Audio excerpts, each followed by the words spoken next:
It says we're live. All right. You can click record if you want. Hi, everybody. Welcome to Comic Spot. This is the spot where you get to meet and you get to know, love, and follow legends. And today you've got one right in front of you. And I'm not talking about me. I'm talking about him, the guy in the other square. Jeffrey Peterson is the 420 comic. He's the owner of CaliChronicComix. He's got merch that is out of this world. He is one of the only who has performed for both Cheech and Chong at the same time. Here's the little intro he gave me this time. He's a regular here. He's done so much work and so much help for me. You have no idea. He said he just did a weekend of shows in California, and he has a new comic book out, and he has a lot to come on Comic Spot and talk about today. And he even has something very relatable about the Olympics we're going to cover. So let's give it up for your guest, the 420 comic, named by George Lopez, the only one that should be using the name 420 comic, Jeffrey Peterson. Woo! Hey. Hi, welcome. Thank you.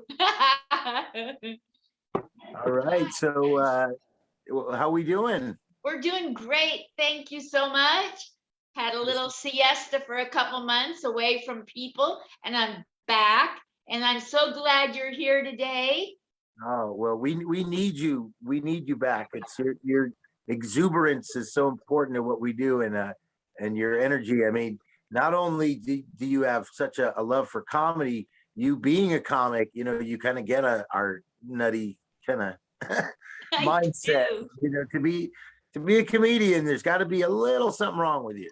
I mean, you yes, you can't just jump in. Oh man, I'm going to get out of my sports car and out of my mansion and go tell some jokes about how many bills I'm stacking.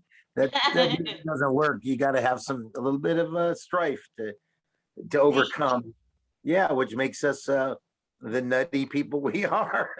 The fact that people want to watch us dig through the trash and then present it back to them is basically what we do. It's like recycling trash, isn't it?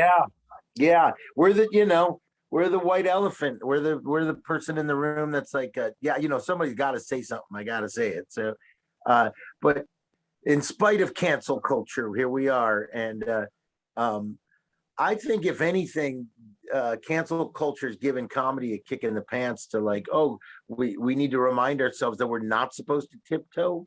We're not supposed to say everything to appease an audience. We're supposed to say things. I mean, let's face it. If I don't have a couple of jokes in my set, I'm doing it wrong. I want all the reactions. I want the big laugh. I want the chuckle. I want the sneer. I want the oh. Yes. You got to get it all, but you can't judge a reaction either. There was a lady at McAnally's a couple weeks ago, and she looked just like Rachel Dolezal. So I said, it's so nice to have Rachel Dolezal here. And the crowd laughed, but she didn't because she was too stoned to move. Yeah, well, that's but what you know what the me. thing about I'll tell you what, I've mastered the stoned audience member. You got to trust that it goes inside there, it gets all, jumbled up besides, thinking about another bong hit and tacos and whatever they were watching last, that gets all in there. And then they'll come up to you after the show undoubtedly and go, thing you said about lesbians. Funny, man. Very funny. Very funny. I mean, I've done comedy to people, long before it was fashionable, and I won't demean us by saying the name of the comic who does a show like this, but there's psychedelic comedy now, which is to me hilarious because I used to do that at Burning Man practically I had my own show every day in front of like 300 or more people, and I dropped the tab or some caps or whatever, and it was it was as close to the Woodstock of comedy as you could get. And I would I would be out there, and the audience were so bizarrely indifferent, but undoubtedly in this small city that was Burning Man's Black Rock City, I was like the town comedian. People would stop me. Yeah, you're the funny dude, man. I saw you, bro. They weren't laughing in front of me, but later they were like, oh, bro, hilarious. Yeah. That thing you were saying about, buffets, I'm the same way, bro. They'll just like, they'll remember. Like, Wow. so anyhow, and they quote yeah, it. so much. Yeah, they do. It's so great. Yeah, I'm starting to, wow, you called me a legend in my intro. I've never been called that. So things are, happening. November will mark the 20th year that I begin in comedy. It almost looked like last year and this year wasn't, going to count, but I've been making up for it apparently. It's odd at my, at this stage in my career, I don't get asked to perform ever in Vegas. Nobody ever asks me. You think Ty Rivera's got it bad? No. So the whole thing is, I'm not griping. You know me. I'm not bitching and moaning. Right. I find it ironic.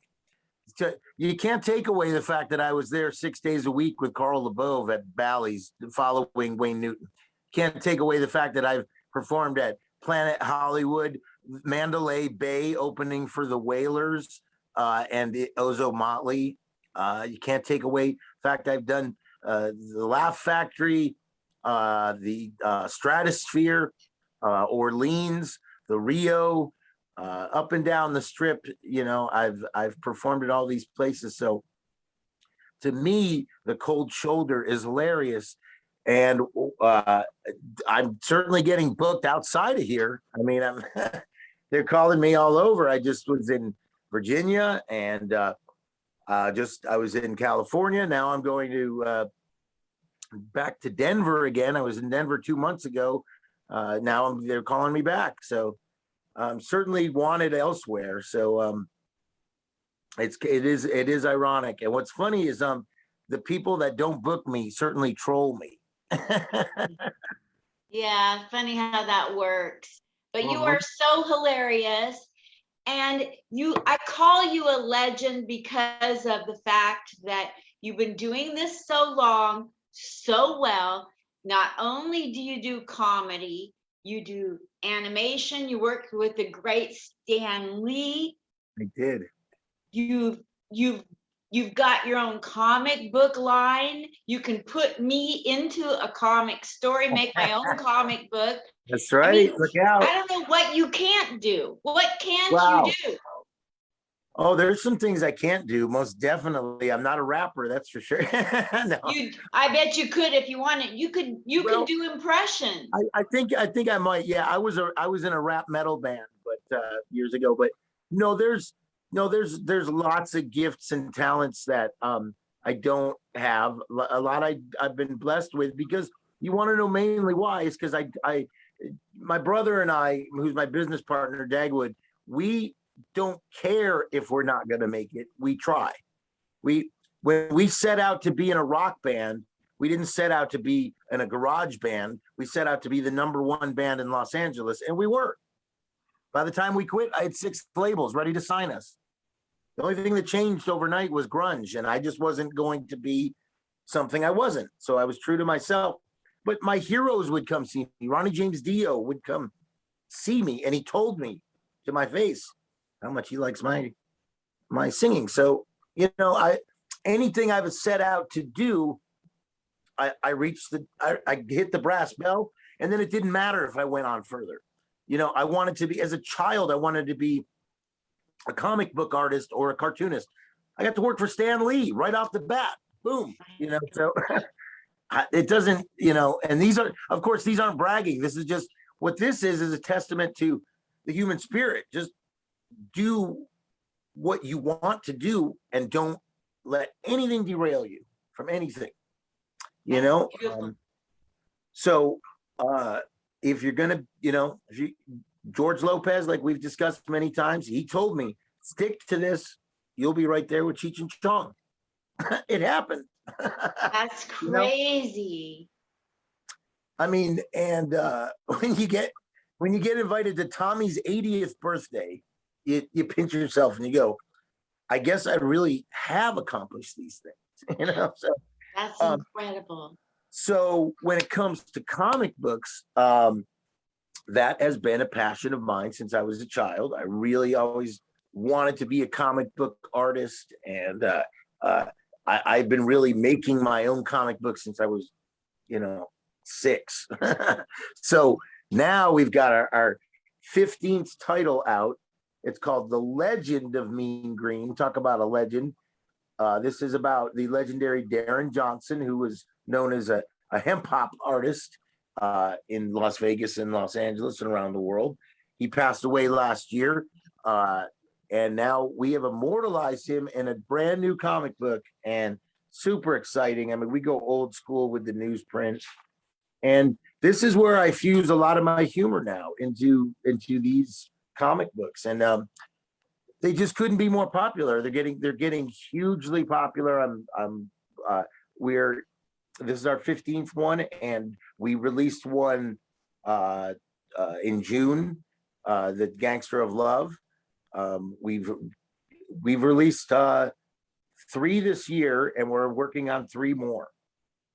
So it's just, the next one is Hecklar is coming out. Is about a crazy comic book villain. So that's my passion, and thanks to my brother, we get to do this. And so I'll be not this coming weekend that we're starting now, but next weekend I will be in Denver for MutinyCon with Mutiny Information Cafe. And not only will I be signing autographs of my comic books, Saturday is free comic book day, which anybody that is a nerd like me knows you get free comic books, and there'll be a lot of excitement. And then Sunday, I'll be doing stand-up comedy and reciting my sci-fi short stories. I write sci-fi short stories in the vein of Ray Bradbury, Philip K. Dick, and super excited to have a platform to read those, because that's also one of my new directions. Gee, Ray Bradbury, wow. And I've mentioned Ray Bradbury. I met him twice in my life. He was a super powerful figure to me, and met him once, told him that I was a writer. 6 years later, I come walking up to a book signing, and before I could speak, Ray says, "Well, there he is, my friend, the writer." Wow. Genius. Now, you also do impersonations or impressions. Which is it that you do? Well, I do impressions because I sometimes I'll do an impersonation. I've done an impersonation of Austin Powers and a couple of other celebs, but that's an impersonation is to dress up as that person, like they do on SNL or Mad TV or Living Color. But what I do is impressions, because for the most part, you're better off even probably turning your head so you don't even see my face, because when I do Ice-T, I don't look like Ice-T. I just sound like, you know what I mean? I sound exactly like that motherfucker Coco told me. And when I was on the radio in Los Angeles, I was doing Casey Kasem, and it was a thrill. Wow. On the Fraser Smith show. Fraser Smith, the legend, the consummate voice of LA radio. I was a producer and constant voice on his show. People didn't know on KLOS I'd call in as Casey Kasem, and it was Fraser's hands down favorite character in the 30 years he's done radio. He was like, that's the best. That is I would just catch him out of the blue and just, Frasier, it's me, Casey Kasem, calling from the grave. That's right, I'm calling from beyond the stars in the netherworld. And I want to talk to you about 1981, Dexy's Midnight Runners, a little band from Birmingham, Alabama, wearing overalls, sang their hearts out to Come On Eileen. Oh man, it was fun. I would just catch him off guard, but we've had fun doing that stuff. So yeah, I do celebrity impressions. I just try to grab it at fun apples that are, on the tree. I just try to, as controversial of a reputation as I have, a lot of people, it's weird how many people think of me as a curmudgeon when I'm a very happy person. I'm extremely passionate about some things, but I'm not angry, so it's so funny because I have so much fun doing so many things. So yeah, you can do it all. So, I think that some people might want to have more fun player hating you than liking you, welcoming you. I think they'd rather compete with you. they do. It's ironic. It almost feels that way. And so when I see some of the little comedy wars going on right now, I find it funny because I think it would be just my presence. I already know this. If I walked into a comedy show or two here, I would be the talk of the next week just because I walked in there. That's how controversial I am. Because honestly, I'm a heavy hitter. I mean, that they know it. They could. I went in and I did Sean Fitzsimmons' show. I hadn't done comedy in this town in a year, and I slayed. And every comic that never seen me before was like, "Who are you? I've never seen you." And that. So when you slay, and given the right opportunity, I'm gonna be one of the killers in this town. Sometimes the opportunity isn't set up right. You know what I mean? Meaning, I've been put in front of very indifferent crowds that already dislike me because a reputation or whatever. But you put me in front of a crowd of tourists, I'm going to destroy them. And that's what it's all about. It's all about the audience. That's what it should be about. Not trying to stop somebody who's really done a lot of comedy from doing more. And I see that happening when people get to a certain level, other people will try to block them from, getting more. And that's a real shame. None of us should be blocking any of the others. No, and the whole thing is it's hilarious. You go ahead and you attempt to block a juggernaut like me. Have I not already proven to you I'm going to get every brass ring I reach for? So I don't need, and see, the thing is, the brass ring they're reaching for, I already attained it, and it's already in my little bag. So it's so funny. It's people catching up to me. And what I find out is a lot of the people that talk shit about me around town, and they still do, because I still hear about it. Most of it are gripes that they didn't get to be on a show with me. Wow. Most of them are mad because they don't get to be part of this. And you don't like to think of that like people could be that jealous, but that's the intel I get, is that's really what they're upset about, is that not only am I making waves, but they're mad that they didn't make waves the way I do. And they can't, because I'm just, I've, like I told you before, I've had people from all over the country say, I'm the 420 comic. I want to be the how come I can't be? And it's hilarious because, like, go get a time machine. I mean, what can I say? Yeah. I just, when I started it, certainly in 2003, it wasn't popular. People were like, what are you, an idiot? Yes. You're an unknown comic. You're calling yourself, what does 420 mean? They didn't even know. Yes. And I had foresight, and thanks to other people like the great Vic Dunlop and George Lopez, people like that. I saw a remarkable top 100 Latino comics in America, and I was delighted that George Lopez was number 3, but more delighted that Vic Dunlop, the amazing Vic Dunlop, was number 4. So that, made me feel really good. And but I was going to mention what goes on here in this town is very silly. Obviously there's a lot of little dramas around here, which is just hilarious to me. The way I avoid all that nonsense, people, my phone isn't ringing to be part of some shows that I helped make big. I'm putting on my private cannabis comedy speakeasies, which are something to be envied, because I put them on in very cool locations. They're invite only. A lot of these casinos are having trouble getting more than 15 people there. You know what I mean? Sometimes they're inconsistent. One night it's 60, the next night it's 12, right? I guarantee my comedians a packed house because it's all invite only and it's RSVP.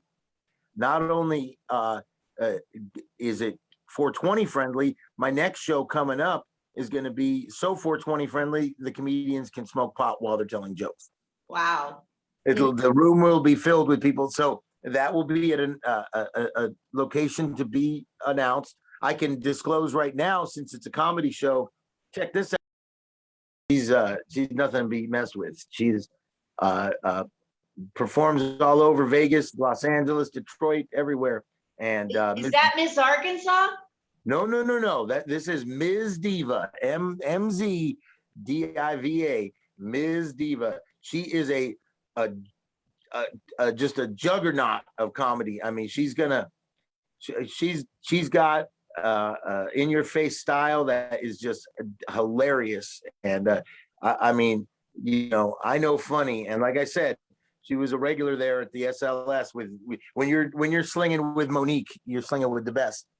And then our headliner, come on, you know, you see him all the time at the Las Vegas Laugh Factory. He's worked with Robin Williams and Sam Kinison and Stephen Pearl. Oh my God! The Hurricane on cocaine. Stephen Pearl, dope show alumni from way back. Oh yeah, he's been at my show since the beginning.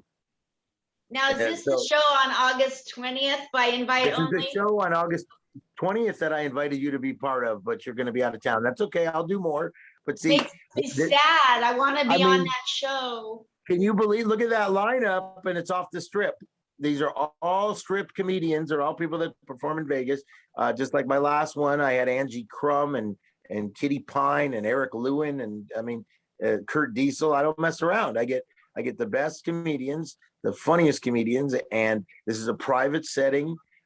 You have to be invited, and you know, this is my new way. I create speakeasies.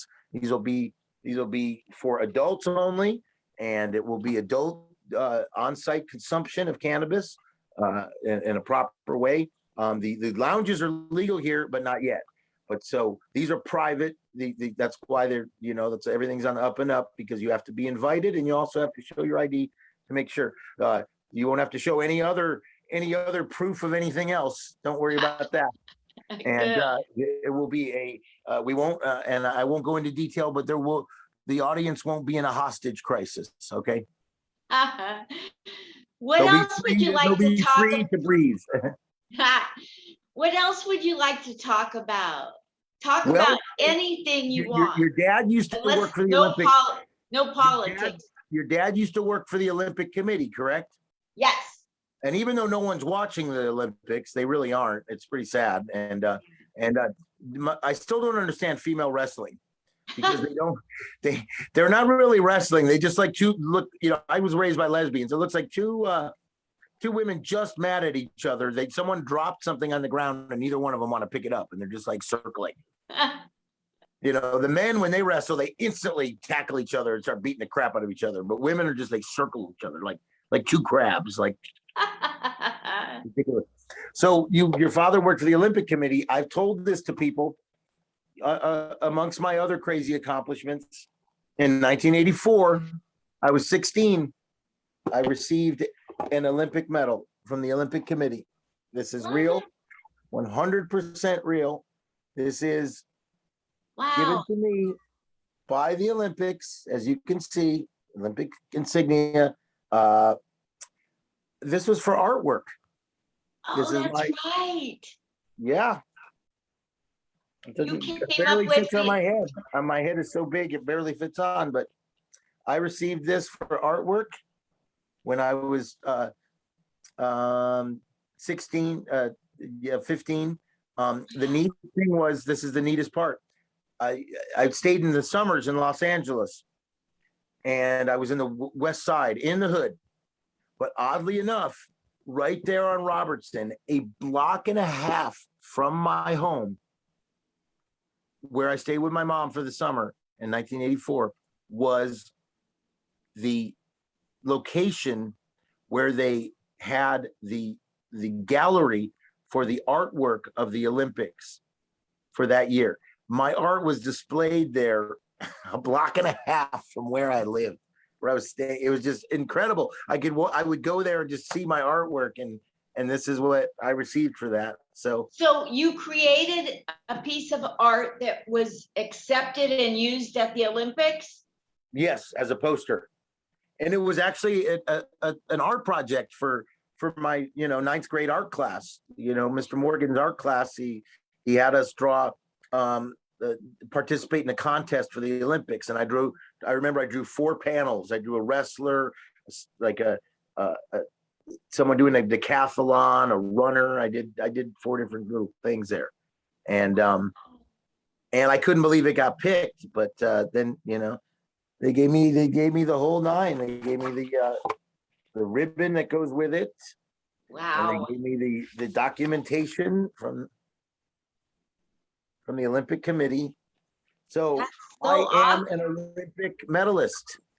That's crazy wonderful. Oh my God. So when they try to say that stoners shouldn't be in the Olympics, they're obviously wrong. Okay.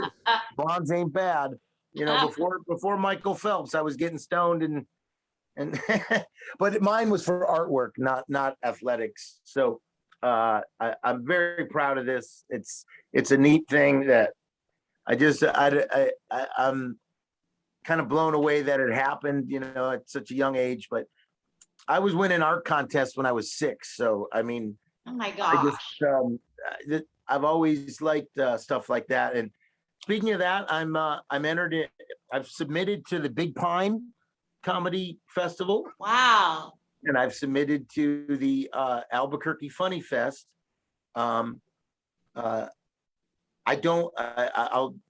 I'll say I hope I get in both of those, but if it doesn't happen, that's okay too. But that's so cool. Oh my gosh, I wouldn't want to be up against you. Well, the hard part, the reason why I just said that is because I'm not a competition guy. And that's what I did like about the Portland Comedy Festival is it was a competition. I believe Tamer Katan won or something like that. He was, how's he not going to win? Tamer Katan is a monster. He's great.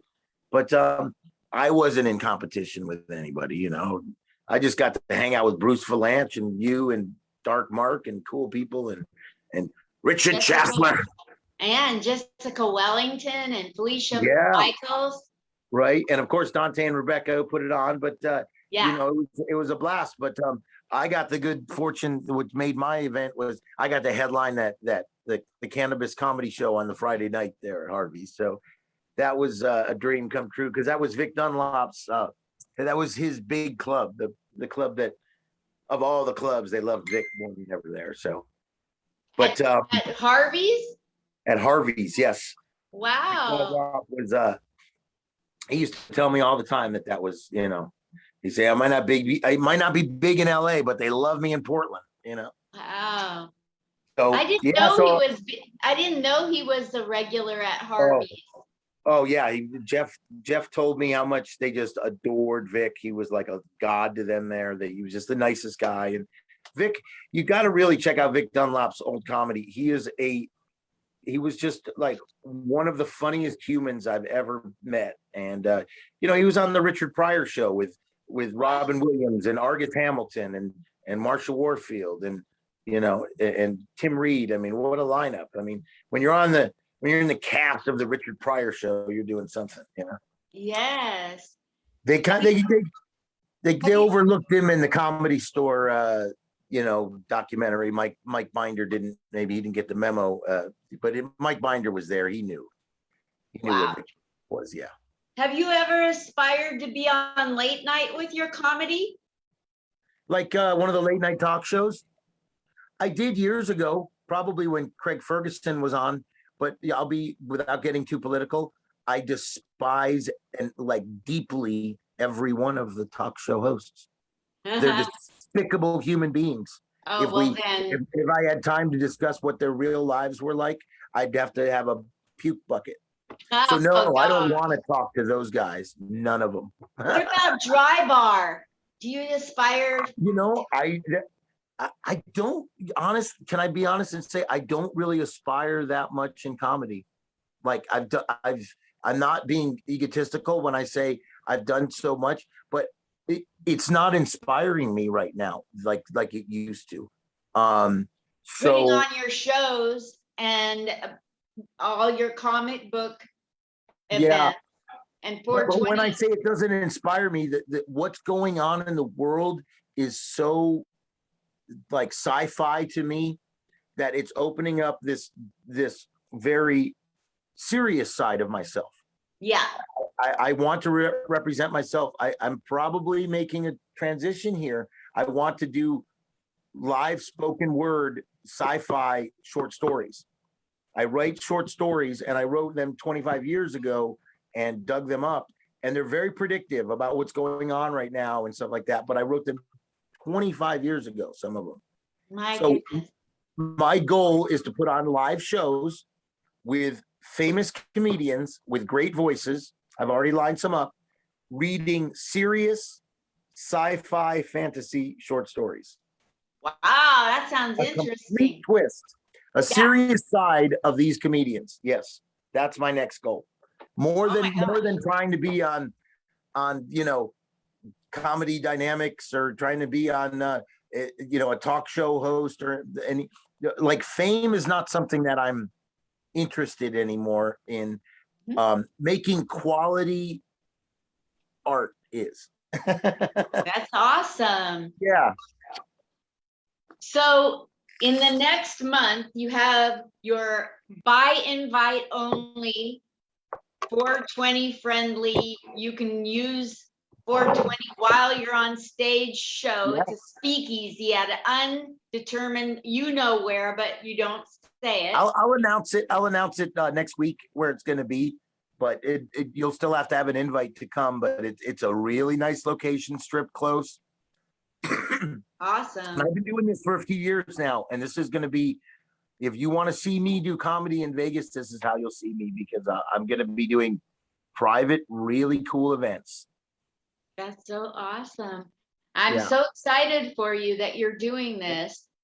And let me announce too, while we're announcing stuff, September 1st through the 3rd, I will be headlining JP's Comedy Club in Gilbert, Arizona. Oh, that's so Look out, cool. coming back, Phoenix. Yeah, it's been Kurt Diesel and I were there in 2019 in December. So it's been a while since I've been there, and I'm super excited. Tony Visich, if you don't know who he is, you got to interview him.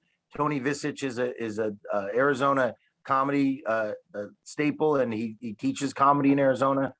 Super great guy. Excited to be part of his new club, JP's Comedy Club. Yeah, headlining. Yeah, I think Tony, isn't he a military veteran? And that JP's is very military friendly. I believe so. I believe so. I just know he is a hip dude.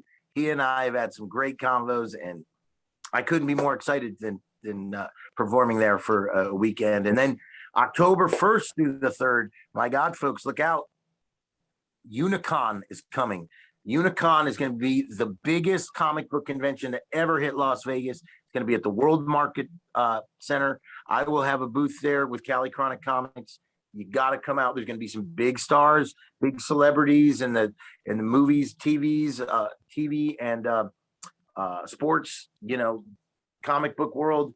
This is going to be amazing. And look around that time. I'm going to be putting on some kind of a nerdy comedy show around that time too. So. Oh, cool. Yeah. You got things going every month all the way through the end of the year, don't you? I do. I've already to the point where I have to turn. And like I said, they're taking me out of town a lot. Virginia and I just hit it off just tremendously. I'm doing a new comic book for a company called Higher Education. They're a great head shop in Richmond. And so I'm busy with them. I probably heading back to Virginia in December.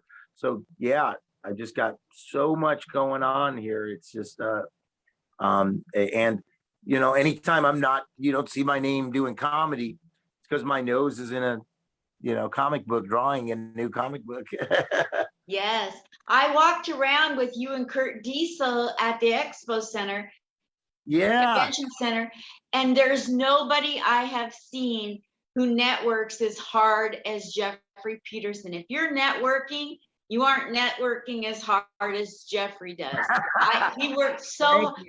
Oh my gosh, you just blew the roof off the place with your networking. Those are my people, and you got it. I don't call it a grind because that's too hard. It's a smooth transition in life. I try to make friends, and when you have a really strong product, you don't have to sell it that hard. And so I do network, but I'm basically just letting people know this is a good opportunity for you to jump in. So, and we did meet some great people. We missed Tommy Chong. He was there, and Mike Tyson was there. It's hard at Champs, it's hard to see everybody, but you went right inside the cannabis world. Very few are welcomed into that spot that are outsiders. So you were right there with us. And, as you see, Kurt Diesel's one of the most well-respected and funniest guys out there. I mean, guys like Kurt Diesel and I, we're just on another level. And so we just activate that way. And we had a great time hanging out with the legendary Yuck Mouth. I got 5 on it. He was there. He's our old friend. And so, but yeah, I made some wonderful contacts, and just finished up because of that, I just finished up my advertising campaign for our new comic book coming out, which is Operation Pipe Dreamers for Jerome Baker. That goes to the printer next week. Wow.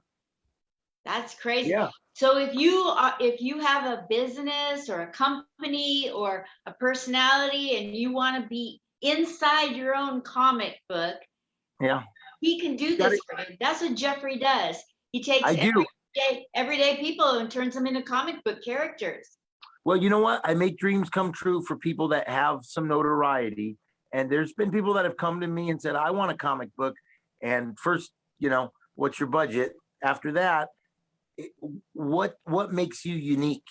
See, if I don't see something already that makes you stand out from the crowd, it's going to be difficult.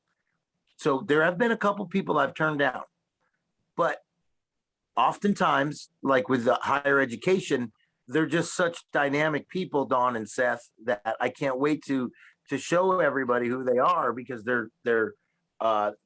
it was a no-brainer for me. They just showed me a little bit about themselves, their exuberance and their imagination was just like sold. So if I see something in you that we can capitalize on, we will. And I truly mean capitalize, because cannabis and comic books are the two biggest things going on in media right now. So I'm getting these in comic book stores and head shops and dispensaries. Nobody's doing what I'm doing. And Kevin Smith's people were there at the Champs convention, and they were like, Kevin loves your stuff. And so we're really making strides, Yes, you even you stopped to talk to the #1 glass blower in the world. What was his name? That's Jerome Baker. That's the guy that I'm making the new comic book for.